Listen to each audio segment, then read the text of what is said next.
You saw the title, You Were Sacrificed, and let's go ahead and say it right now. No, you weren't.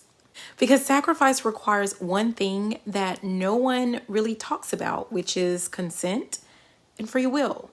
And if you didn't agree to it, if you didn't willingly offer yourself up, if you were deceived, betrayed, used, discarded, that wasn't sacrifice, that was exploitation. Let's stop giving betrayal sacred language. This narrative has been floating around the spiritual community like wildfire. He sacrificed you to gain favor. She offered you up for her elevation. Your parent used your light to gain spiritual access. But let me ask a very simple question. How is it a sacrifice if you weren't even part of the decision? That's not sacrifice, that is spiritualized abuse. That's gaslighting with incense and altar cloths. And we're not doing that here. Let's take this out of the clouds and back to the ground.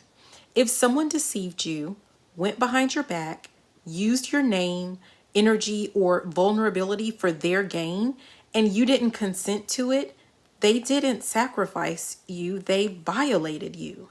There's a difference. Stop calling betrayal spiritual warfare. If what you're actually dealing with is the aftermath of a boundary you didn't even know that you needed. Let's get into why this message is so seductive. Because if you were sacrificed, then your pain must be holy. Their betrayal must be part of some divine plan. Then you were chosen to be harmed, and that makes the suffering feel meaningful. But here's the hard truth. Just because something happened doesn't mean it was sacred. Sometimes people do cruel things for selfish reasons. Sometimes people use you because they're broken, greedy, cowardly, or just emotionally unavailable. And that doesn't mean you were sacrificed. It means they were unworthy of your presence. Now let's go even deeper. What's really happening when you say, I was sacrificed by my family, or my ex gave me up to elevate his own path, or they offered me up spiritually so they wouldn't suffer? You're trying to make peace with being discarded. You're trying to turn pain into purpose. And while there's nothing wrong with finding meaning, there's everything wrong with justifying harm by calling it holy. Let me say this clearly.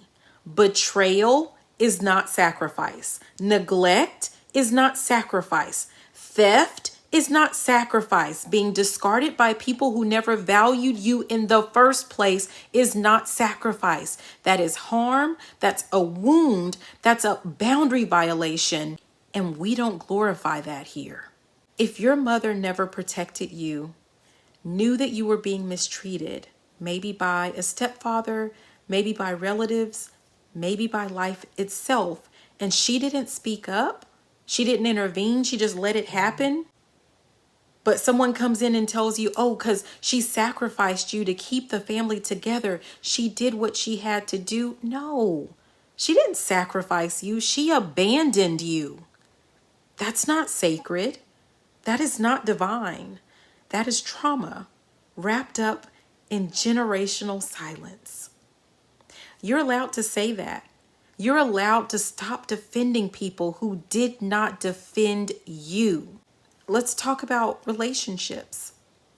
If your ex mistreated you, they cheated, ghosted you, drained your energy, and now here comes someone saying that he sacrificed you to protect this or that, or offered you up to get some power, or traded your light for elevation. Yeah, that sounds spiritual, sounds intense, but let's make it plain. He didn't sacrifice you. He failed to value you. He made choices that benefited him and harmed you. And instead of calling that what it is, you've wrapped it in some narrative that makes it seem deeper than what it really is. But you don't need a spiritual excuse to walk away from someone who was careless with your heart, with your love, and with your soul. When you say you were sacrificed, you're trying to give their betrayal a purpose. You want it to mean something. You want to believe the pain wasn't wasted. But here's the thing. Your healing is what gives it meaning, not what they did, what you do with it. The sacrifice wasn't you. The sacrifice is what you're letting go of right now. The story that kept you tied to victimhood. That's what you're offering up now. That's your sacrifice. That is the real offering. You're not giving away your light. You're not giving away the shame. You're laying down the belief that says other people have the power to trade your spirit like currency. Let me talk to your spirit directly. You were never a pawn. You were never a token. You were never an offering. You were a person, a soul, a sacred being who was being betrayed, not sacrificed. And your healing starts the moment that you stop confusing the two. If you didn't volunteer, if you didn't consent, if you didn't offer yourself up in love, you weren't sacrificed. You were betrayed. You were abandoned. You were misused. And now you're going to reclaim every part of yourself that was dragged through that lie. Say it with me. I am not someone else's sacrifice. I am someone's awakening. And that awakening starts today. You don't need to romanticize your pain to make it valid. You don't need a spiritual metaphor for someone else's selfishness. You just need the truth and the courage to stop carrying stories that make you smaller than your spirit.